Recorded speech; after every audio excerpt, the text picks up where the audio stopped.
शिवाय। ओम नमः शिवाय। ओम नमो भगवते वासुदेवाय। ओम देवकी सुत गोविंद वासुदेव जगतपते देहि में तनियम कृष्ण त्वाम अहम शरणम गतः। अत श्री ब्रह्मांड महापुराणे उत्तर भागे हयग्रीव अगस्त संवादे ललितोपाख्याने चतुर्दशोऽध्यायः। मदन कामेश्वर प्रादुर्भावो नाम।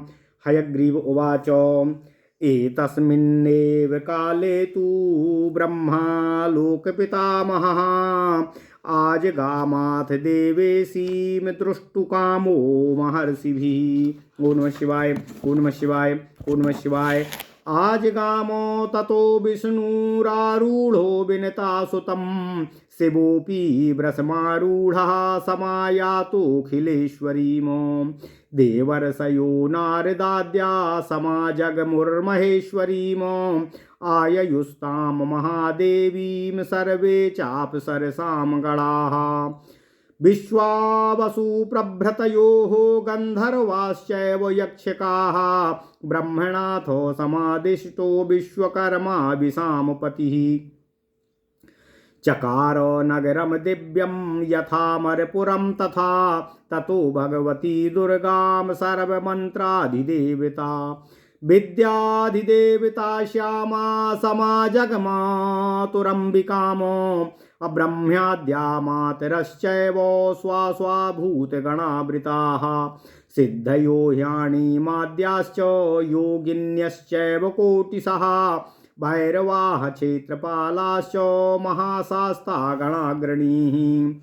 महागणेश्वरः स्कन्दो बटुको वीरभद्रकः। आगत्य ते महादेवीं तुष्टुभुः प्रणतास्तदा। तत्राथ नगरीं रम्यां साट्यप्राकारतोरणां गजास्वरथ शालाढ्यां राजवीथि विराजिताम्। सामंत नाम मात्यानां सैनिकानां द्विजन्मनाम। बेताल दास दासी नाम गृहाणि रुचिराणि च। मध्यम राजगृहं दिव्यं द्वार गोपुरभूषितं। शालाभिर्बहुभिर्युक्तं सभाभिरूपशोभितम्। सिंहासन सभां चैव नवरत्नमयीं शुभां। मध्ये सिंहासनं दिव्यं चिन्तामणि विनिर्मितं। स्वयं प्रकाशं द्वन्द्वमुदयादित्यसन्निभं। विलोक्य चिन्तयामास ब्रह्मालोकपितामहः। यत्स्वेतत्समधिष्ठाय वर्तते बालिशोऽपि वा। पुरस्यास्य प्रभावेण सर्वलोकाधिको भवेत्। न केवला स्त्री राजार्या पुरुषोऽपि तया विना। मंगलाचार्य संयुक्तं महापुरुषलक्षणम्। अनुकूलांगनायुक्तमभिषिञ्चेदिति श्रुतिः। ओम नमः शिवाय। विभाति यंबरारोहा मूर्ता श्रृंगार देवता। वरोस्यास्त्रिषु लोकेषु नाचान्यः शंकरादृते। जटिलो मुंडधारी च विरूपाक्षः कपालभृतो। कलमासी भस्मदिग्धांगः शमशानस्थितिभूषणः। अंगलास्पदं चैनं वरयेत् सा सुमंगला। इति चिन्तयमानस्य ब्रह्मणोऽग्रे महेश्वरः। कोटिकन्दर्पलावण्ययुक्तो दिव्यशरीरवान्। दिव्याम्बरधरः स्रग्वी दिव्यगन्धानुलेपनः। किरीटहारकेयूरकुण्डलाद्यैरलङ्कृतः। प्रादुर्बभूव पुरतो जगन्मोहनरूपधृको। तं कुमारमथालिङ्गे ब्रह्मालोकपितामहः। चक्रे कामेश्वरं नाम्ना कमनीय वपुर्धरम्। तस्यास्तु परमासक्तेरनुरूपो वरस्त्वयम्। इति निश्चिन्त्य तेनैव सहितास्तामथायसुः। अस्तु वंस्ते परां शक्तिं ब्रह्मा विष्णु महेश्वराः। तां दृष्ट्वा मृगसावाक्षीं कुमारो नीललोहितः। अभवन्मन्मथाविष्टो विस्मृत्य सकलाः क्रियाः। सापि तमवीक्ष्य तनुभंगो मूर्तिमन्तमिवस्वरं मदनाभीष्ट सर्वांगी स्वात्मरूपं मन्यत अनोन्यालोकनासक्तो तावुभौ मदनातुरौ सर्वभाव विशेषज्ञो धृतिमन्तो मनस्विनो परैरज्ञात चारित्रो मुहूर्ता स्वस्थचेतनौ। ओम नमः शिवाय। ओम नमः शिवाय।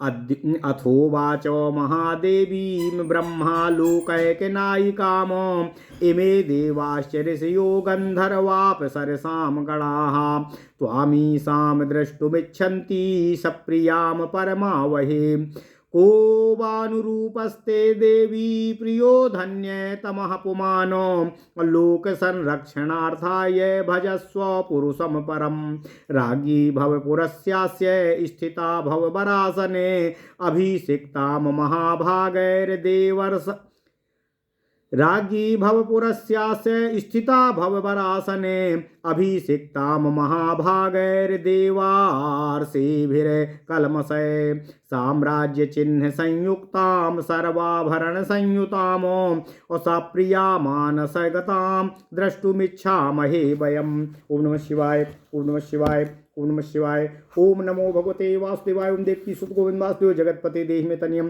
कृष्ण त्वाम अहम शरणं गतः। अथ श्री ब्रह्मांड महापुराणे उत्तर भाग हयग्रीव और अगस्त के संवाद में ललितोपाख्यान का 14वां अध्याय मदन कामेश्वर का प्रादुर्भाव। ओम नमः शिवाय। भगवान हयग्रीव ने अगस्त मुनि से कहा कि जैसे ही उन देवी ने देवों को वरदान दिया तथा वे देवता इंद्र सहित परम प्रसन्न हुए, उसी समय लोक पितामह ब्रह्मा जी उन देवी को देखने की इच्छा से महर्षियों के साथ वहां पर आए। उसके बाद भगवान श्री हरि विष्णु विनता सुत गरुड़ पर सवार होकर वहां आ गए। भगवान शिव भी बूढ़े बैल पर सवार होकर वहां आ गए। देवेश्वर नारद आदि उन माहेश्वरी देवी ललिता देवी को देखने के लिए वहां पर आए तथा सभी अप्सराओं के सब समूह वहां पर आए। विश्वावसु आदि गंधर्व और यक्षगण भी वहां पर आए तथा ब्रह्मा जी के साथ प्रजापति विश्वकर्मा भी वहां आए। उन विश्वकर्मा ने अमरसुर के समान दिव्य नगर वहां पर स्थापित किया।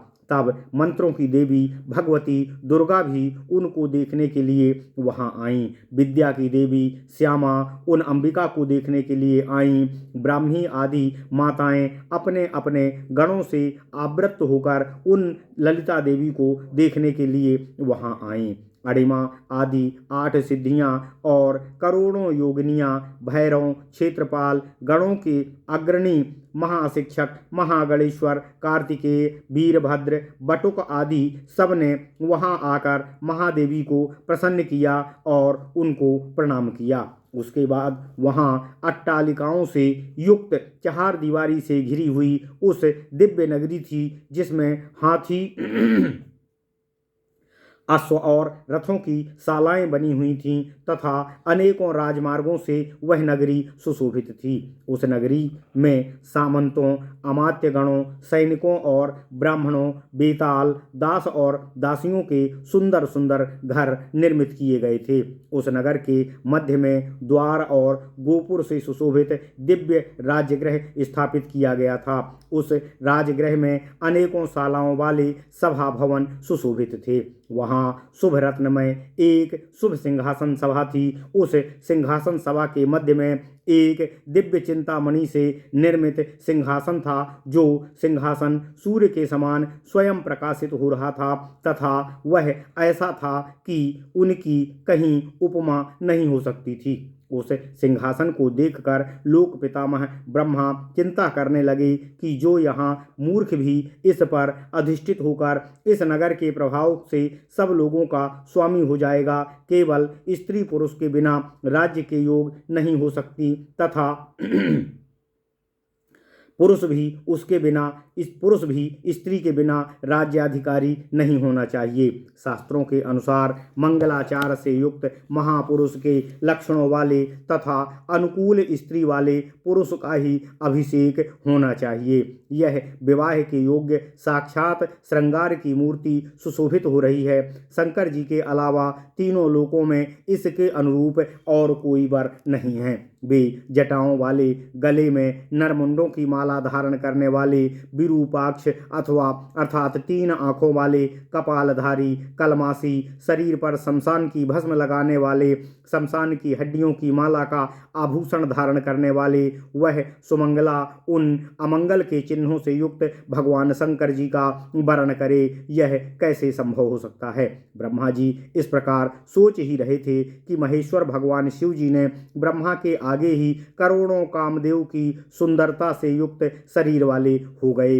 वे दिव्य वस्त्र पहने हुए थे, माला धारण किए हुए थे, उनके शरीर पर दिव्य गंध का लेप लगा हुआ था तथा किसी हार, केयूर, कुंडल आदि से अलंकृत वे भगवान शंकर संसार को मोहित करने वाला रूप धारण कर वहां पर प्रकट हुए। उसके बाद उन कुमार का आलिंगन कर लोक पितामह ब्रह्मा जी ने उन कमनीय शरीर धारण करने वाले कुमार का कामेश्वर नाम रखा। और फिर ब्रह्मा जी ने सोचा कि उन महादेवी ललिता देवी का अनुरूप वर तो यह कुमार कामेश्वर ही है, ऐसा निश्चित करके उनके ही साथ साथ उन महादेवी को कर दिया। इसके बाद उस मृग शावक के समान नेत्रों वाली देवी को देखकर कुमार नील लोहित सब क्रियाओं को भूलकर कामाविष्ट हो गए। वे भगवान नील लोहित शिव इस प्रकार लग रहे थे मानो कि कामदेव ही साक्षात शरीर धारण कर वहां उपस्थित हो गए हों। अतः उनको देखकर उन महादेवी का अंग अंग कामाविष्ट हो गया तथा उन्होंने अपने रूप को कामाविष्ट समझ लिया। इस प्रकार वे दोनों एक दूसरे को देखकर कामातुर हो गए। समस्त भावों को जानने वाले धैर्यशाली मनस्वी एक दूसरे का चरित्र ना जानने वाले मुहूर्त भर के लिए अस्वस्थ चेतन हो गए, अर्थात थोड़ी ही देर में ओम नमः शिवाय थोड़ी ही देर के लिए काम वेग के कारण वे दोनों चेतनाहीन हो गए। इसके बाद प्रजापति ब्रह्मा लोकों की एकमात्र नायिका उन महादेवी ललिता देवी से बोले कि ये सभी देवता, ऋषि लोग, गंधर्व और अप्सराओं के गण आपको इन कुमार नील लोहित कामेश्वर को इस परम यज्ञ में प्रिया सहित देखना चाहते हैं। हे महादेवी, तुम्हारे अनुरूप इस संसार में प्रिय और धन्यतम और कौन है?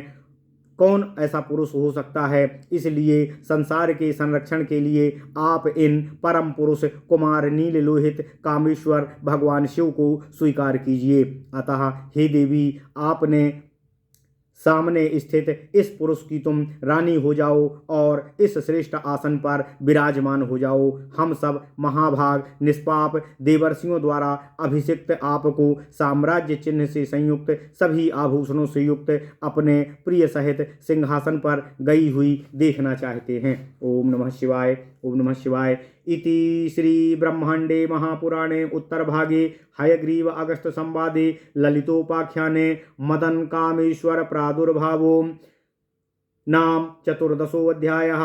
इस प्रकार श्री ब्रह्मांड महापुराण उत्तर भाग हयग्रीव और अगस्त्य के संवाद में ललितोपाख्यान में 14वां अध्याय मदन कामेश्वर प्रादुर्भाव पूर्ण हुआ। ओम नमः शिवाय। ओम नमः शिवाय। ओम नमः शिवाय। ओम नमो भगवते वासुदेवाय। ओम देवकी सुत गोविंद वासुदेव जगतपति देहि में तनियम कृष्ण त्वाम अहम शरणम गतः।